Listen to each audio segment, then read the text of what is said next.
estamos numa série aqui na igreja que fala sobre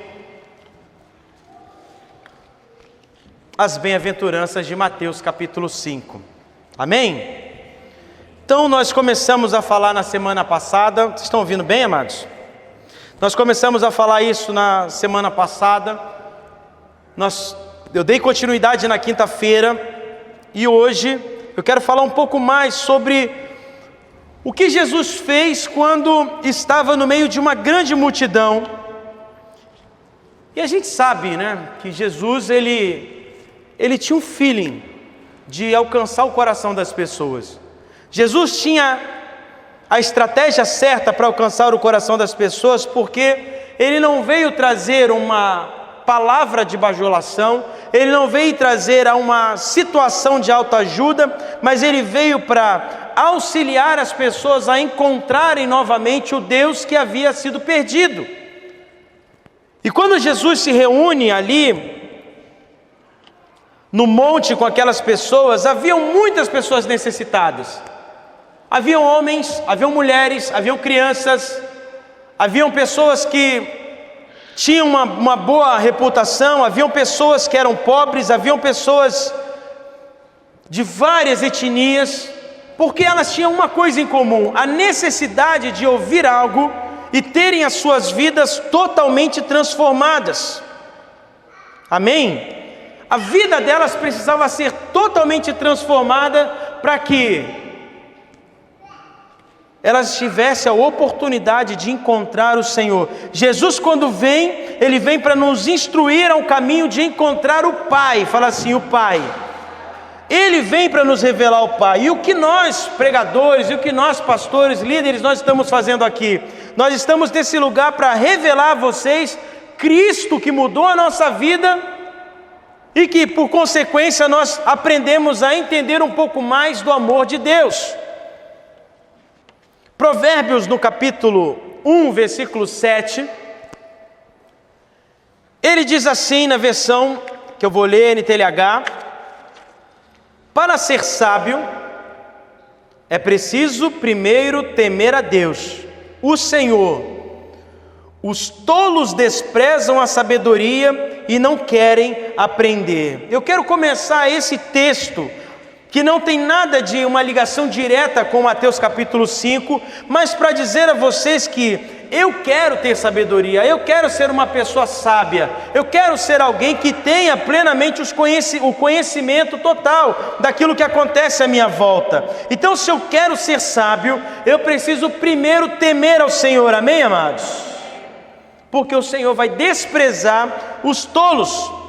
E quando nós falamos sobre as bem-aventuranças, elas acabam se transformando em declarações que vão mostrar para nós as qualidades que devem estar presentes na vida daqueles que vivem sob o governo de Deus. Eu falei aqui na quinta-feira sobre bem-aventurados mansos, bem-aventurados humildes, porque eles vão herdar a terra. Bem-aventurados mansos e humildes, que eles vão alcançar o lugar que Deus preparou para eles. E eu falei aqui na quinta-feira, que por muitas vezes, o fato de eu não ser manso, o fato de eu não ser humilde, eu não recebo aquilo que Deus tem preparado para mim. E agora Jesus, ele começa a falar algo novo sobre a bem-aventurança. E bem-aventurança é, felizes são, amém? Fala assim, feliz sou. Então, ele acaba anunciando para todas as pessoas as bênçãos que elas precisavam experimentar naquele momento e aquilo que elas iriam começar a viver na vida eterna. Deus tem, eu falei isso aqui na quinta-feira, Deus tem para nós uma vida completa, uma vida abundante. É uma vida onde faz sentido de acordo com a direção que Ele deu para mim.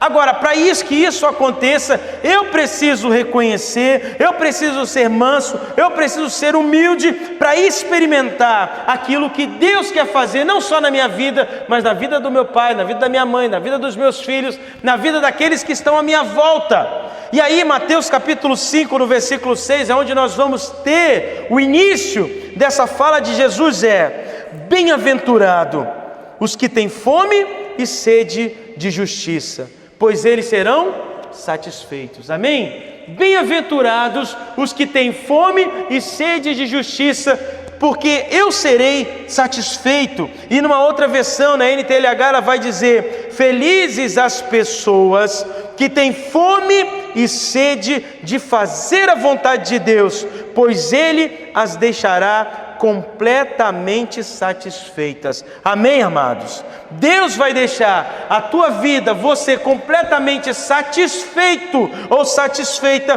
quando então decide ter fome de fazer a vontade daquele que te chamou. Amém? Então quem tem fome e sede de justiça, ela deseja ver Deus vencendo o que, gente? O bem ou o mal? O bem ou o mal? O mal. E eu quero que, além de Deus vencer o mal, eu quero ver o reino dele estar sendo cada vez mais, trazendo impacto na vida das pessoas. Por isso também que viver de maneira justa vai fazer com que eu me sinta alegre todos os dias. E o que é fazer? O que é viver de maneira justa? É o que nós lemos no início, Salmo 33, e o que nós falamos aqui. Para ser sábio, eu preciso aprender a temer. E o que é temer? É ter medo? O que é temer? É morrer de medo de Deus? Não. Temer é você fazer as coisas certas, sabendo que alguém está observando a sua vida. Amém? O que é temer ao Senhor? Não é ter medo de Deus, é fazer o que é certo. Então, a bem-aventurança de Mateus 5,6, ela vai nos mostrar a fome e a sede de justiça como um apetite espiritual, comparável às necessidades físicas nossas mais urgentes. Amém? Pode estar parecendo um pouco difícil tudo que eu estou falando para você, mas você vai entender que o fato de querer fazer justiça, o fato de querer ver a justiça de Deus, fazer a vontade de Deus, é o caminho correto e é o lugar onde eu vou alcançar a satisfação pessoal. Você vai se sentir totalmente satisfeito, totalmente satisfeita quando decide fazer a vontade daquele que te chamou. Então Jesus, ele vai afirmar que somente aqueles que têm esse desejo sincero vão ser saciados e verdadeiramente felizes. Nós vivemos num mundo onde as pessoas estão buscando serem saciadas de alguma coisa, e a busca diária por ser feliz. Gente, vocês entram no Instagram, vocês vão entrar no TikTok, vocês vão entrar nessas plataformas, nessas redes sociais de muita aparência. O que mais as pessoas querem? Performance. O que mais as pessoas querem? Se parecerem bem. O que mais essas pessoas querem? Estar feliz, mostrar o quanto que elas estão felizes. A gente sabe que essa não é uma realidade total, amém? Está ali sorrindo no Instagram e só Deus sabe, você sabe o quanto que você está sofrendo por dentro. Então a felicidade, ela não é e não pode ser tratada por nós como um fim em si mesma, mas ela é a consequência da busca por fazer a vontade de Deus.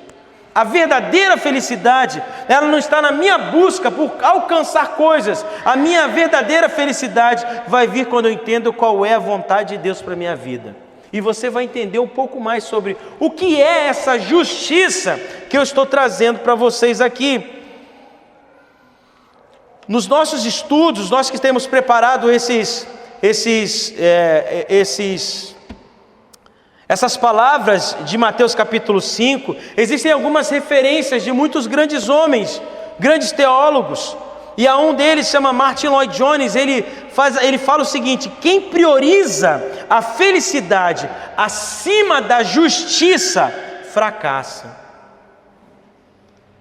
pois a verdadeira felicidade nasce da santidade e retidão. Então ele está dizendo o que para nós? Que a felicidade, ela está acima da minha vontade de fazer as coisas do meu jeito e do modo que eu quero. Eu falei isso na quinta-feira, sobre nós termos as decisões de sermos justos e sermos humildes, amém? Alguém pode só brincar com a criança lá, um pouquinho lá em cima, que pode ser?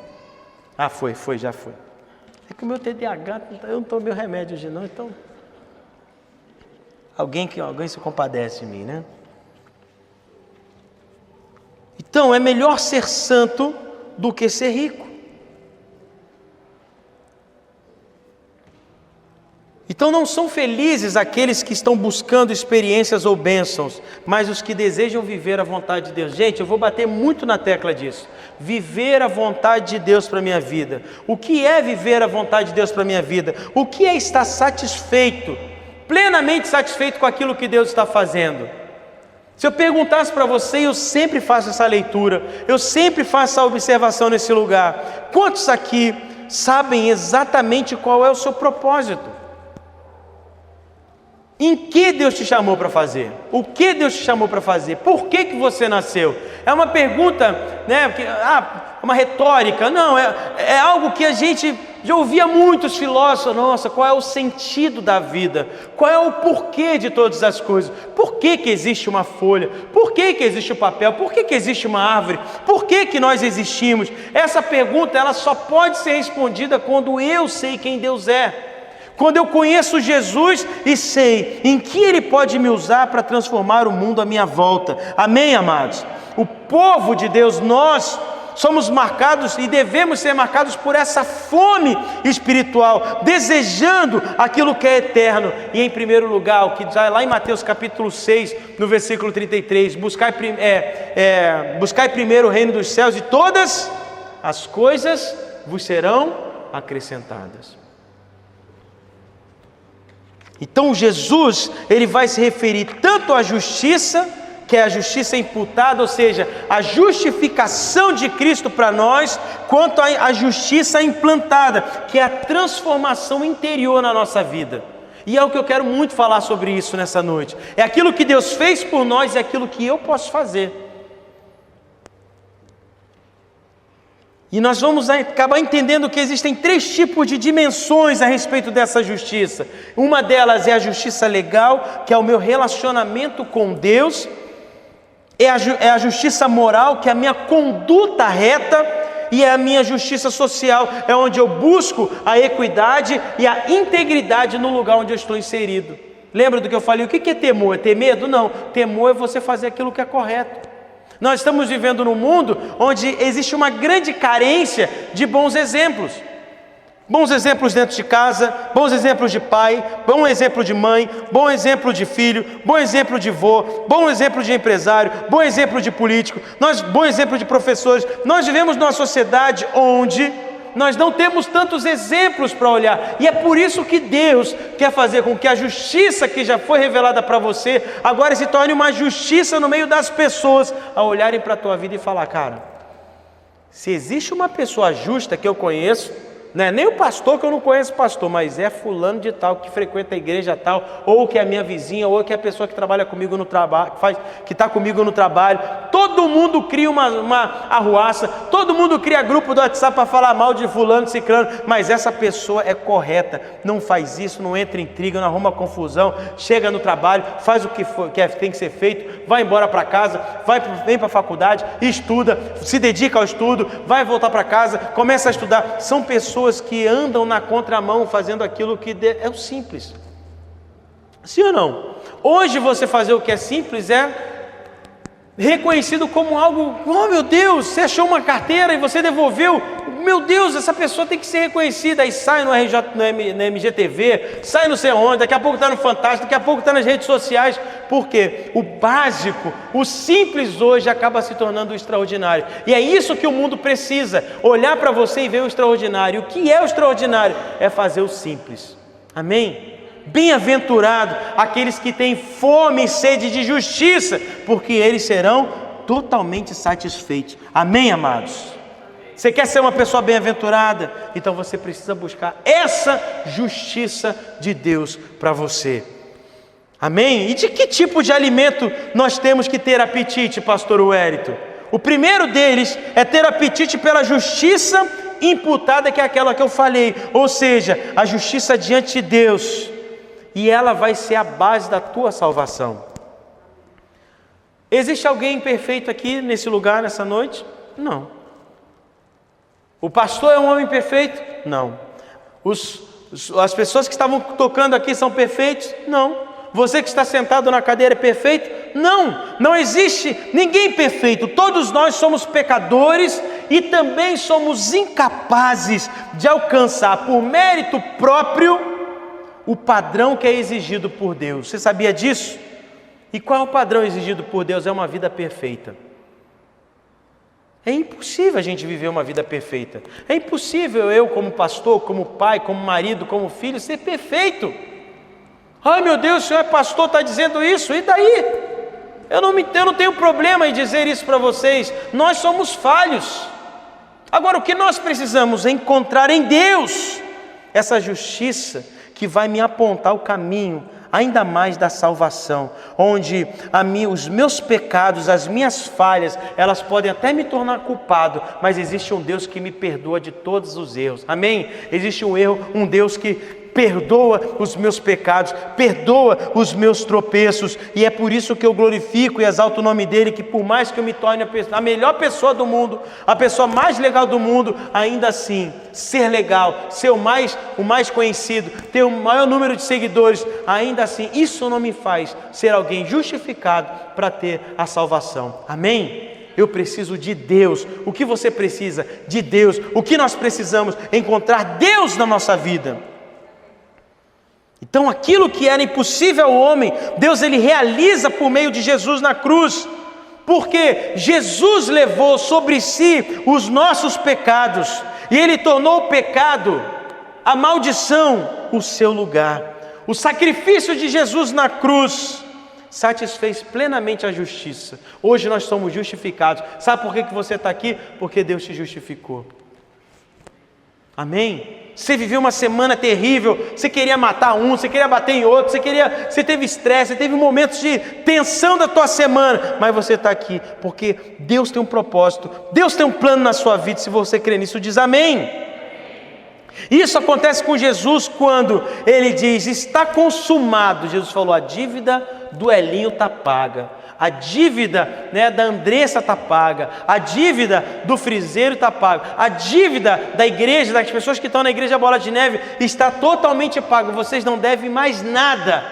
O lugar de vocês era o inferno, o lugar de vocês era o sofrimento, o lugar de vocês era o tormento, mas eu morri para que vocês pudessem ter uma vida, e uma vida completa. João 10:10 vai falar isso. O diabo veio fazer o que, gente? Veio matar, veio para roubar e veio para o que mais? Destruir. Mas Jesus fala, eu vim para que você tenha uma vida completa. Então todo aquele que crê em Jesus é declarado justo, porque ele recebe a justiça de Deus. Então peraí pastor, não entendi, explica para mim, como é que eu recebo essa justiça de Deus? É aceitando Jesus como seu Senhor e Salvador, é crendo que o sacrifício de Jesus é o caminho que vai te colocar de volta na direção do teu Pai, o nosso Deus que está nos céus. Você pode aplaudir a Jesus Cristo por isso?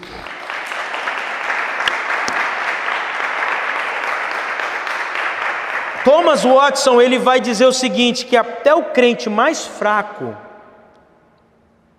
possui pela fé a mesma justiça de Cristo que o mais dos santos homens. Ou seja, Jesus morreu por todos nós. Então nós devemos viver com uma profunda gratidão por essa justiça, que foi dada a nós gratuitamente.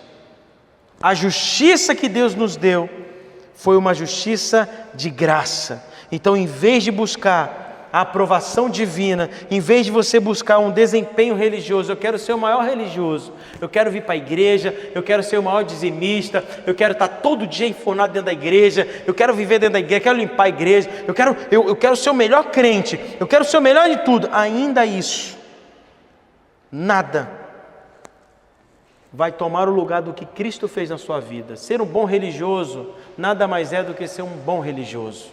O que Deus quer e o que Deus está procurando são filhos e filhas que vão fazer a diferença no mundo onde nós estamos vivendo. Amém? Então, que fique claro para todos nós qual o tipo de alimento que eu tenho que buscar. O primeiro é a justiça de Deus. Deus, me justifica. Eu olho para o mundo à minha volta, eu quero matar todo mundo, porque eu acho que todo mundo está errado, mas eu preciso olhar para dentro de mim, eu preciso olhar para dentro do meu coração, sondar o meu coração e entender o quanto que eu preciso dessa justiça, o quanto eu preciso dessa transformação, o quanto eu preciso ser tocado e alcançado por Jesus para viver aquilo que Deus tem para mim. Amém? A segunda coisa é que nós devemos ter o apetite pela justiça implantada. Ou seja, agora que eu recebi a justiça de Deus, eu quero aplicar essa nova vida com Deus. Então essa justiça, ela vai se referir à transformação progressiva. Eu falei muito sobre isso quando nós tínhamos o estudo antigamente, e nós falávamos, do livro O Impacto da Santidade, do Luciano Subirá, que fala, quando nós aceitamos a Jesus, nós somos justificados, nós somos santificados por Deus, e aí depois nós somos santificados, nós temos que decidir diariamente viver essa vida santa. Amém? O que é viver a vida santa? Lembra do que eu falei no início? Temer a Senhor. A santificação, a justificação progressiva é a sua vida diária. É como que você lida com as pessoas à sua volta. Ah, pastor, eu vou te falar, é complicado perdoar fulano, porque fulano fez isso comigo, a vontade de matar esse miserável é grande. Ah, pastor, fulano falou isso comigo no passado, eu não consigo liberar perdão. Ah, pastor, irmão, todos nós temos uma desculpa para camuflar aquilo que nós escondemos. Todos nós, e eu me incluo nisso. Então nós devemos aprender com Deus que a justificação progressiva ou a transformação progressiva as minhas decisões diárias precisam me fazer evoluir e não ficar parado. Quanto tempo que você já conhece a Cristo? Quanto tempo você já aceitou Jesus? Desde o dia em que você foi alcançado por Cristo até hoje, o que foi transformado na tua história? O que você cresceu diante disso tudo? Se você para e faz uma análise e fala assim, olha, eu conheci Jesus, eu aceitei Jesus em 1980, meu Deus, mas eu continuo fazendo as mesmas coisas, tropeçando nos mesmos lugares, tendo acesso de raiva como sempre foi, você ainda não tem a verdadeira transformação que Deus pode lhe dar. E por que isso é importante? Nós estamos falando de bem-aventuranças, de pessoas que vão ser felizes. Você quer ser feliz? Quero. E qual o caminho da felicidade? É encontrar em Deus quem eu sou, limpar aquilo que eu tenho, retirar tudo aquilo que é mal e me preparar para fazer aquilo que Ele quer que eu faça. Você só pode mudar o mundo, é o que Jordan Peterson fala, das 12 regras, esqueci agora o nome do livro, mas Jordan Peterson ele vai falar que não tem como você mudar o mundo se você não mudar o seu quarto. Não tem como eu mudar a sociedade se eu não mudar o meu quarto. E por que isso é importante? Porque se você dentro do teu quarto não consegue organizar, você não vai conseguir organizar e mudar aquilo que está lá fora. Pastor, dá uma referência bíblica. O que nós lemos? Timóteo, sim ou não? O que Paulo está falando para Timóteo? Você tem que ser um bom pai, um bom marido. Você quer ser um bom líder? Seja um bom pai, um bom líder, um bom marido, um bom filho. Seja uma pessoa respeitada, seja uma pessoa amada. Por que isso? Por que isso faz diferença? Porque aqueles que cuidam daqueles que ninguém vê, Deus te prepara para brilhar lá fora. Quantos querem ser felizes? Dizem amém. Então, na nossa vida, nós precisamos aprender a não buscar e acumular tesouros aqui na terra. Você já tão careca de saber. Você já deve conhecer, ou talvez você seja uma pessoa milionária que está aqui e sabe que o dinheiro não é suficiente. Talvez você conheça alguém que prova para você todos os dias que o dinheiro, a riqueza, o poder e a influência não é e nunca será o suficiente. Nunca será o suficiente. E as pessoas vão querendo cada vez mais. Nossa, meu sonho, né?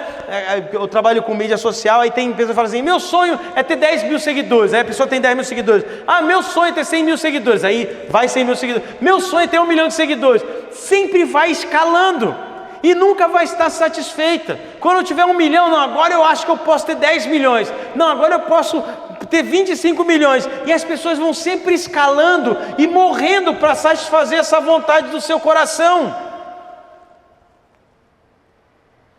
Então a palavra diz que eu não devo acumular o tesouro na terra. E eu não falo só de dinheiro, eu falo como um todo. Pastor, mas você está dizendo que o dinheiro é pecado? Quem me conhece sabe, não é pecado. Não é pecado você ter bens, não é pecado você prosperar. O pecado é quando o dinheiro, o poder e a influência tomam conta do teu coração e se torna um Deus.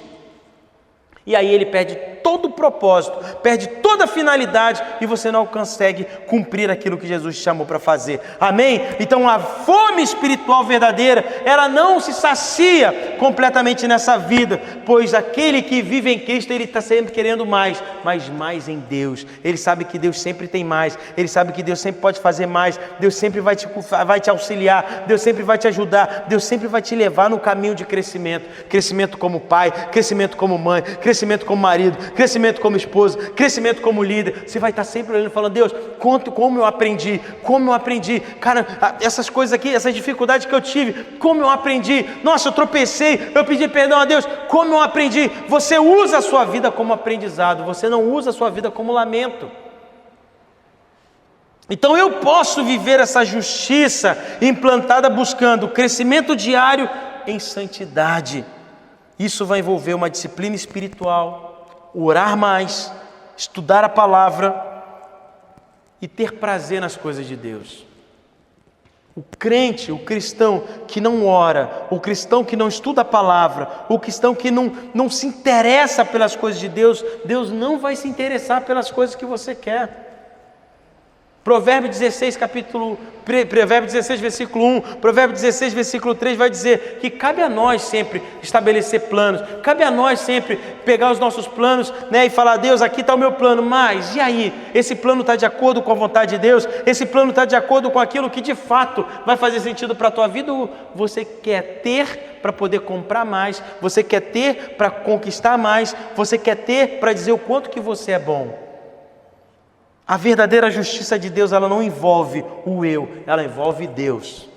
E é por isso que Ele quer usar a tua vida. Quanto mais Ele te usa, mais Ele aparece. Nossa, mas Deus me usa, que use. Que Deus te use o suficiente, porque se Ele aparece na tua vida, você pode ter certeza de uma coisa: as bênçãos do Senhor sabem sobre você. Amém? Se Deus aparece na tua vida, e como que Ele aparece na tua vida? É o que a gente vai passar para a próxima fase. O terceiro ponto aqui é que eu devo ter apetite pela justiça promovida, ou seja, a justiça social. Havia um homem chamado William Wilberforce, que ele foi um político britânico, ele foi teólogo, e ele participou do movimento pela abolição do tráfico de escravos. E ele diz o seguinte: quando pensamos na eternidade, preste atenção nisso, quando pensamos na eternidade e nas consequências futuras de toda a conduta humana, o que há nessa vida que faria qualquer homem contradizer os ditames de sua consciência, os princípios da justiça, as leis da religião e de Deus? Senhor, a natureza e todas as circunstâncias desse ofício estão agora expostas para nós. Não podemos mais alegar ignorância, não podemos evitá-lo. Ele agora é um objeto colocado diante de nós. Não podemos ignorá-lo, podemos desprezá-lo, podemos chutá-los para fora do nosso caminho, mas não podemos nos desviar para evitá-lo vê-lo. Pois está diante dos nossos olhos que esta casa deve decidir, deve justificar para todo mundo e para suas próprias consciências a retidão dos fundamentos e princípios da sua decisão. E aqui ele está falando sobre os horrores do tráfico de escravos. E ele fez um discurso no meio da Câmara Comum no dia 12 de maio de 1789. Qual é o papel desse homem? Esse homem um dia foi justificado por Deus. Esse homem um dia treinou, buscou na presença de Deus. Todos os dias foi buscando um meio para ele estar pronto, para ele estar mais perto de Deus, para que um dia, então, através de um cargo público, um político cristão, fazer então a abolição, exterminar a escravidão em um país. Amém? Isso é o que Deus pode fazer por você. Quem era William Wilberforce? Talvez ele no dia a dia você nem reconheceria, mas ele foi um homem que ajudou milhares e milhares de pessoas. Isso pode ser algo que aconteceu só com ele, pastor? Não. Talvez Deus esteja te preparando para ajudar a transformar milhares e milhares de pessoas. Talvez não nesse ano, talvez não dessa década, mas talvez um livro, talvez alguém que você ajude, talvez uma história que você vai contar. Daqui a 30, 40 anos, alguém vai ouvir o que você fez e vai ter uma transformação geral daquilo que Deus pode fazer. Amém, amados? Deus não pode parar, Deus não quer parar. Ele quer usar pessoas para transformar pessoas. E eu estou aqui, você está aí para ter a consciência correta de quem você é, para viver aquilo que Deus tem para nós. Martin Luther King Jr., ele vai dizer: a justiça num lugar qualquer é uma ameaça à justiça em todo lugar. Então a justiça promovida, ela vai se referir ao quê? A situação social de todos nós. Quem tem fome e sede de justiça não busca pureza pessoal, mas luta contra a corrupção, contra a injustiça e contra a opressão. E eu não estou aqui abrindo espaço para sistemas ideológicos que eles não têm interesse nenhum em ajudar as pessoas. Movimento nenhum, bandeira nenhuma tem interesse de ajudar ninguém. Todos eles estão querendo manipular a vida das pessoas. Mas quando Deus entra em ação e você entende qual é o teu propósito, você não está num fundamento ideológico, político. Você está na missão que Deus te deu para transformar. Talvez é para ajudar mulheres, talvez para ajudar homens, talvez para ajudar crianças, talvez para ajudar pessoas de outras nações, talvez do Nordeste, ou talvez o teu vizinho. Deus quer te usar para fazer a diferença no mundo à nossa volta. Como eu falei aqui, nós temos vários exemplos, e um deles foi Wilberforce, Martin Luther King e tantos outros homens que trouxeram a justiça de Deus para transformar a vida das pessoas. O que nós estamos fazendo nesse lugar, nesse recinto, não é apenas ouvir uma palavra, mas é uma busca completa por mudança de vida. Eu não quero mais viver a minha vida. Eu acordo de manhã, vou treinar jiu-jitsu, volto para casa, faço uma reunião do trabalho, vou trabalhar, volto para casa. Agora o que eu faço? Vou fazer uma outra atividade e volta. Não, Deus quer algo mais. Existe algo mais nobre para acontecer na tua vida, que vai te mexer completamente, que vai mexer toda a estrutura dentro do teu coração. E é por isso que todos aqueles que têm fome e sede de justiça são plenamente saciados, porque eu quero fazer o bem, e não é só o bem, é o bem de acordo com a vontade de Deus, é aquilo que faz sentido para você.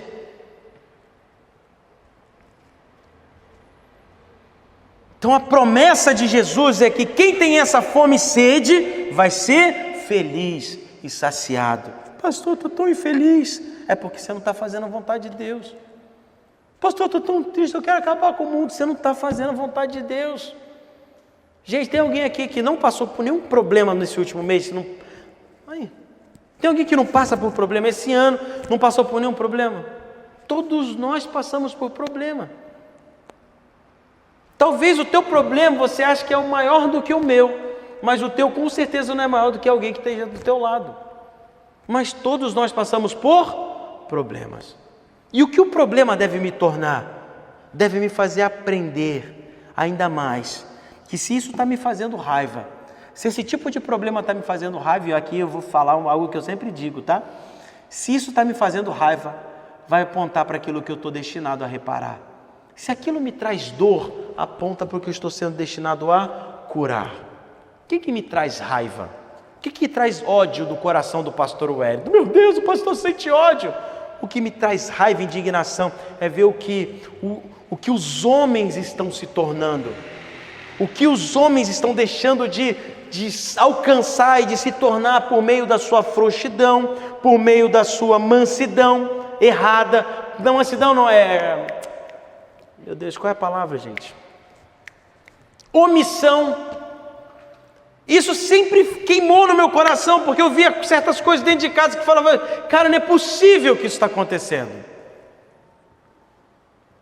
E o homem está se tornando cada vez mais omisso da sua missão, e isso me dá raiva e ódio. Qual é a minha chamada em Deus? Aquilo que te traz raiva e ódio aponta para o que você está destinado a reparar. E o que me traz dor? O que me traz dor foi a separação dos meus pais. Então, quando os meus pais se separaram, eu fiquei triste, eu fiquei muito chateado, muito magoado, muito entristecido, angustiado. Desde pequeno, na minha adolescência, eu não tive os meus pais, eu via os meus amigos com a família, pai, mãe. Por mais que cada um tivesse as suas falhas, mas eu sempre falei, cara, deve ser tão legal ter família. Os meus pais se separaram. E vocês conhecem a minha história, fui de repente sair de uma situação de vida, de repente estava morando na favela no Rio de Janeiro, e eu via arma, via coisa, tudo de ruim eu vi na minha vida. E isso foi me trazendo dor, e aquilo foi me trazendo também consciência do quanto que eu precisava ser justificado, do quanto eu precisava me preparar para um dia fazer justiça na vida das pessoas, manifestando a graça de Deus. E o que me traz dor? Ver família se desfragmentando. E qual é a coisa que eu mais gosto de fazer? Trabalhar com família. Amém? Eu vejo família, está passando por crise, cara, eu quero ajudar, vai dar certo. Confia. Crise vai passar. Amém? Crise passa. Mas eu preciso encontrar aquilo que Deus me chamou para fazer. Eu não fui chamado para lutar contra as drogas. Apesar de que se eu cuidar da família, estruturar uma família, os filhos não vão estar nas drogas. Mas tem pessoas que estão lá, bola de neve mesmo. Tem gente que está dentro da Cracolândia em São Paulo, fazendo um trabalho maravilhoso, pregando o evangelho dentro da Cracolândia. Por que essa pessoa está pregando dentro da Cracolândia? Alguém sabe dizer? Porque talvez essa pessoa um dia estava nas drogas, ficou enfurecida com as drogas e falou, eu preciso ser usado por Deus para salvar tantos outros que estão se perdendo por aí. Qual é o sentido da vida? O sentido da vida é você encontrar aquilo que te traz raiva, aquilo que te traz dor, para você reparar e curar. É isso que eu faço. É isso que eu vivo todos os dias. Eu todo dia escrevo, eu estou pensando em alguma coisa, como ajudar, como contribuir, mas o mesmo Deus que me lança é o mesmo Deus que me esmagou também. É o mesmo Deus que me fez passar pela prova, para que eu pudesse estar hoje dizendo para vocês, eu quero fazer justiça, mas não do meu jeito. Eu quero fazer a justiça da maneira como Deus me preparou. E como eu posso fazer isso?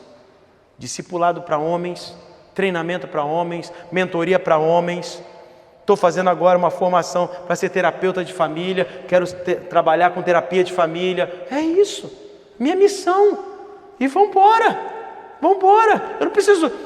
Será que com isso você vai ficar rico? Eu não sei se eu vou ficar rico, até gostaria e quero.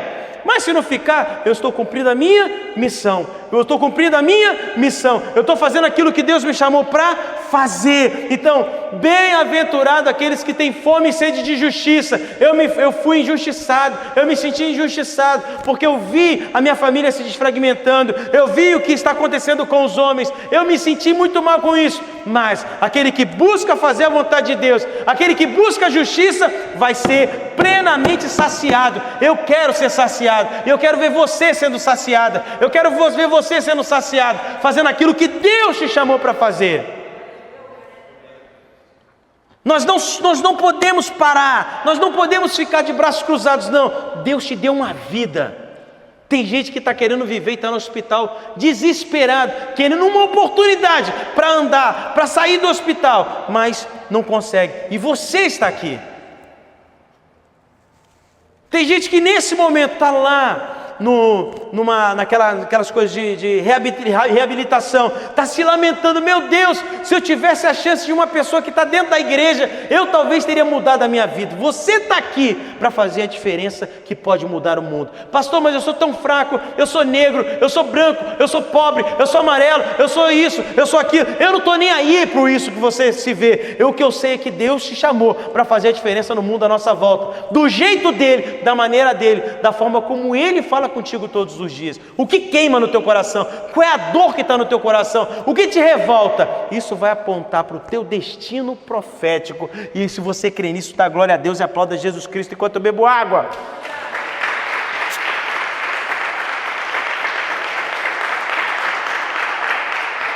Cara, eu quero ver. Eu falei aqui, né? Talvez mês que vem nós vamos trazer eu vou trazer um discípulo que ele perdeu o filho dele de 2 anos. Pastor, perdi meu filho, ano retrasado, ano passado, acho. O filho dele foi para o hospital, fez um exame, pegou uma bactéria. Era um garoto alegre que ficava na igreja pulando, brincando. Voltou para o hospital e não voltou mais para casa. E por quê, pastor? Por que Deus faz isso? Por que Deus tira? Eu falei: cara, eu não tenho a resposta do porquê, mas eu sei que talvez Deus vai usar essa tua dor para curar a vida de outras pessoas que perderam filhos, que talvez não tenham o que você tem, que é Deus. É a única resposta que eu tenho para te dar. E sabe qual o interessante? Eu não vou dizer que é legal, porque nada disso é legal, é perda. Mas o interessante disso tudo é que vira e mexe, ele está trazendo pessoas para a igreja. Pastor, tá vendo aquele cara ali? Perdeu o filho. Cara, estou ajudando ele. Pô, pastor, eu ainda estou sentindo no meu coração. Eu fico revoltado às vezes, mas eu estou ajudando as pessoas. Eu quero ver, cara, eu quero ser a força necessária para ajudar aquele irmão. Isso está me dando força e ânimo para caminhar. O que é a dor dele? Ele encontra um sentido no meio da sua dor. E aí eu pergunto para você: qual é a tua dor? Quantas pessoas estão passando pelo que você passou, o que você está passando, e não tem o privilégio de ouvir o que vocês estão ouvindo aqui nesse lugar, nessa noite? Quem tem fome e sede de justiça vai ser saciado. Se você tem fome e sede de justiça, vai ser saciado. Se você tem fome e sede de justiça, vai ser saciado. Se você tem fome, vai ser saciado. Eu não estou falando de igreja, de ser um beato, uma beata. Eu estou falando de alguém que conheceu Jesus e vai falar: eu vou transformar o mundo à minha volta. Amém? Semana retrasada, estava aqui minha filha e meu filho cantando ao Senhor. São testemunhos, testemunho vivo. Tem gente que falava para mim: cara, eu não vou ter filho porque filho é perdição no mundo, vai se perder porque o mundo está horrível, o mundo não sei o quê, porque dinheiro, meu amigo. Quem dá desculpa para não ter filho vai ser mãe de pet, vai ser mãe de bebê reborn. Vai gastar dinheiro de qualquer jeito. Ou pai de reborn, ou pai de pet. É isso. O mundo está tentando se esconder das suas responsabilidades, mas na sua mente eles querem assumir responsabilidade. Sim ou não? Só que não é muito melhor você ver os seus filhos crescendo, né? Ver a neta correndo para lá e para cá, não é? Linda do jeito que é, não é? E aí, né? Aí é o que eu falo: o vô pode fazer tudo. Eu quero ser vô, porque... pai, eu fiz... Não, quando eu mandava, você não obedecia, agora deixa brincar comigo. Vou dar doce, vou brincar. A responsabilidade toda de pai. Deixa eu curtir, que eu sou avô. Amém? Amados, eu quero terminar dizendo para vocês que a nossa fome e sede de justiça não pode ser apenas por palavra. Ela precisa ser uma realidade todos os dias na minha vida. Bem-aventurados que são mansos e humildes, porque eles vão herdar a casa celestial, vão herdar a promessa. Manso e humilde vai herdar a promessa, mas aquele que tem fome e sede de justiça vai ser saciado. Qual é a sede que você quer saciar? Qual é a vontade de ser saciado no teu coração? Essa é uma pergunta difícil, mas é uma pergunta que você encontra quando lê a palavra do Senhor. Então, meus irmãos, mais uma vez, que nós possamos viver agradecidos pela justiça que nós recebemos do Senhor. Você pode vir aqui para frente, pode ir vindo para cá, já fazendo um sonzinho, né? Que a gente consiga viver grato a Deus pela justiça que eu recebi dele, e que eu me comprometa com a transformação do meu caráter todos os dias, ativo na promoção da justiça nesse mundo carente de luz. Jesus, Mateus capítulo 5, ainda no capítulo 5, nós vamos também vamos continuar esse capítulo. Nós falamos da bem-aventurança, mas no capítulo 5 ele fala que vocês são a sal e luz. E cara, quando você descobre o que é ser luz e sal, a gente vai falar isso aqui, você vai falar: meu Deus, eu quero estar pronta, eu quero estar pronto para viver esse plano de Deus na minha vida. Eu quero estar pronta para prosperar, para crescer, para alcançar lugares altos, para viver de fato essa justiça de Deus na minha vida. Existe pobre, existe necessitado, existem pessoas carentes, e você vai ser o agente de milagre na vida delas. Mas para que isso aconteça, você precisa estar preparado, você precisa estar bem espiritualmente, você precisa estar bem emocionalmente, você precisa estar bem naturalmente, você precisa estar bem em todas as áreas. E para isso, o caminho é: busque o Senhor, esteja com pessoas que vão fazer com que você cresça, amém? Esteja com pessoas que vão fazer com que você cresça. Gente, eu perturbo algumas pessoas que eu falo: cara, vamos conversar, quero aprender. Eu não sei nada, o que eu sei eu aprendi daquilo que Deus me colocou, mas muito das pessoas que me ensinaram. Ter a humildade de você buscar as pessoas para ter ajuda. Cara, me ajuda nisso, eu não entendo. A minha vida espiritual eu não entendo, eu quero aprender mais. Na minha vida financeira, até busco o Senhor na minha vida espiritual, mas na minha vida financeira eu não consigo. Quem é um amigo, uma pessoa que pode me auxiliar e me ajudar? Ter humildade. Amém? Dá oportunidade para as pessoas. Você lembra? No meu excesso eu ajudo. O apóstolo Paulo falou: no meu excesso eu ajudo as pessoas que estão em falta.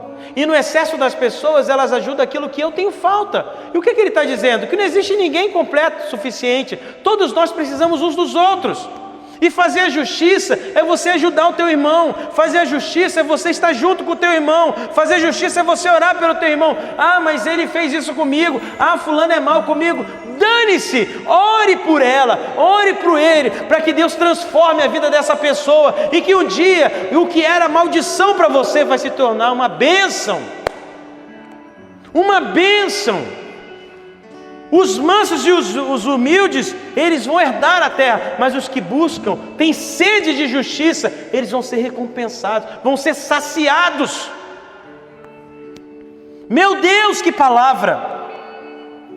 Nós não fomos chamados apenas para crer, mas para viver como agente do reino, em santidade, em verdade e em ação. Não é só ser um crente. É moda virar crente. Hoje virou moda ser crente.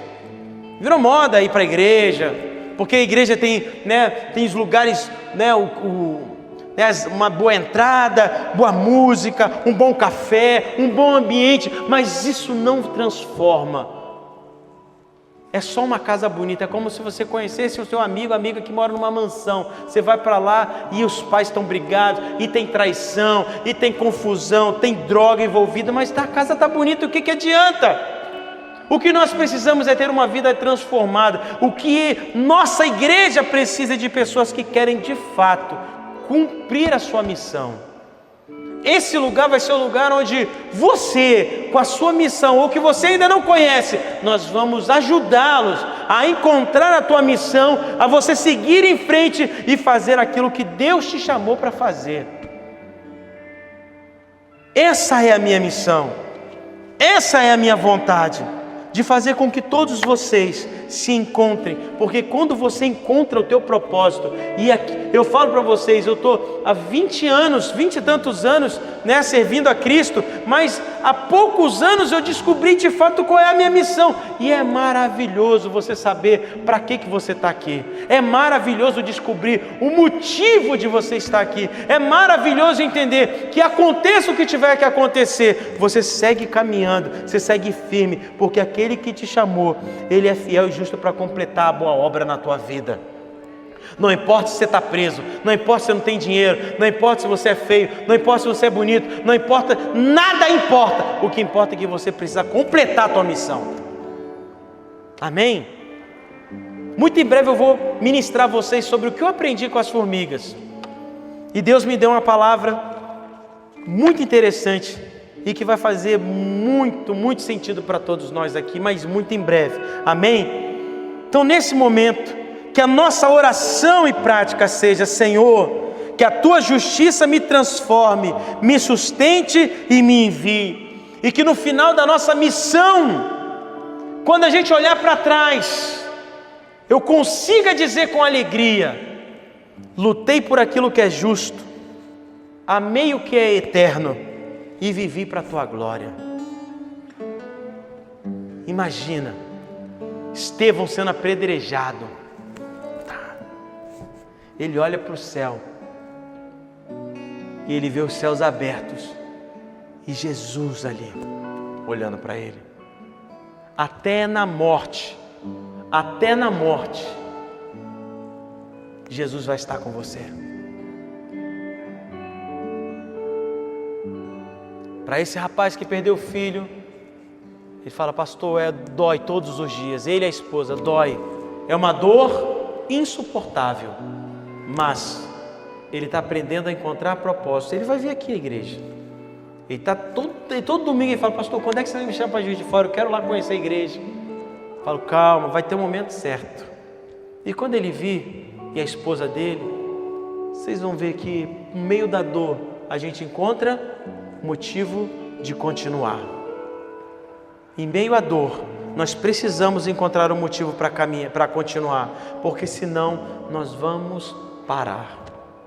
E eu não quero ninguém aqui nessa igreja parado. Eu quero todos vocês se movimentando, porque um dia Juiz de Fora não será mais a mesma cidade. Um dia os políticos dessa cidade não serão os mesmos. Um dia os professores dessa cidade não serão os mesmos. Um dia as empresas dessa cidade não serão a mesma. Um dia nós vamos ver toda essa cidade sendo transformada pelo poder de Deus. Amém? Mas isso vai precisar com que você aceite a justiça, viva a justiça e realize a justiça na vida das pessoas. Feche seus olhos. Pai querido e amado, eu quero orar por essas pessoas que estão aqui, esses homens e mulheres que estão nessa casa, nesse lugar. Tu sabes, ó Deus, o que cada uma delas precisa, o que cada um deles anseia, a sua dor, a sua revolta, e o quanto essas pessoas querem fazer justiça do seu próprio jeito. Mas eu oro para que essa palavra entre no coração de cada uma dessas pessoas e que elas possam encontrar o caminho, não o caminho da religiosidade, não o caminho do egocentrismo, mas o caminho onde o Senhor as estará guiando para viver a boa, perfeita e agradável vontade. E eu oro a Deus em nome de Jesus, para todos aqueles que estão aqui nessa noite e que querem entregar aquilo que eles acreditam ser deles, que é a decisão diária, a vida, e que querem fazer isso por livre e espontânea vontade, dizendo: Deus, eu te aceito como Senhor e Salvador da minha vida. Eu te aceito, porque eu reconheço que o Senhor morreu na cruz do Calvário para me trazer vida, para justificar. E se você está aqui nessa noite e quer fazer essa oração, onde você vai reconhecer que Jesus é o Senhor da tua vida, talvez até mesmo uma oração de renovação, onde o tempo fez você esquecer essa chamada, onde o tempo fez esquecer quem você era, o brilho que queimava, que brilhava nos seus olhos, o fogo que queimava no seu coração, de ganhar o mundo, de falar de Jesus para as pessoas, de amar as pessoas.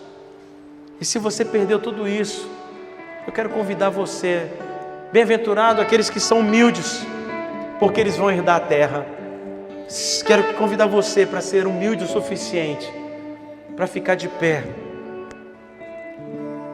e reconhecer, recebendo a justiça de Deus, para que você possa ser saciada e saciado. Você que está de pé, coloca a mão no teu coração. Você aqui não é espetáculo para ninguém. Eu estou com vergonha. A vergonha, ela demonstra uma falsa humildade, uma falsa modéstia, e ela te impede de alcançar os lugares que Deus tem. Mas fique de pé no seu lugar, você que entendeu que essa palavra faz todo sentido para você, e coloca a mão no teu coração, e vamos orar. Pai querido e amado, eu oro por esses irmãos, meus queridos irmãos que estão de pé. Oro para que a tua mão poderosa esteja sobre eles, alcançando os seus corações e dando a eles a oportunidade de serem a tua justiça nessa terra, alcançando o coração de muitos, transformando o coração de muitos, mas sendo transformados todos os dias. Eu oro a Deus para que o teu Espírito venha guiá-los a essa altura do campeonato, mostrando a eles tudo o que precisam mudar, para que eles possam mudar o mundo. Eu louvo e exalto o teu nome nesse lugar, nessa noite, Espírito Santo de Deus. Muito obrigado por essa reunião, muito obrigado por essa noite, obrigado por fazer de nós amados, amadas. Obrigado por todos os dias nos dar a oportunidade de tirar a dor que queima no nosso coração, a dor da perda, a dor da desilusão, a dor do abandono, a dor da injustiça, a dor. Toda dor não é para sempre. Toda dor não é para sempre. Eu oro nessa noite por pessoas que estão aqui com dor no coração. Eu oro para que você esteja nesse momento pedindo: Deus, me ajuda. Eu não sei qual é a dor do teu coração, mas que você coloque isso diante dele e fala: Pai, me ajude. Eu não quero mais. Eu quero usar a minha dor para curar a dor de outras pessoas. Eu quero usar a minha raiva para reparar a vida de outras pessoas. Eu quero encontrar um propósito na minha dor, para que a tua justiça se manifeste. Em nome de Jesus. Em nome de Jesus.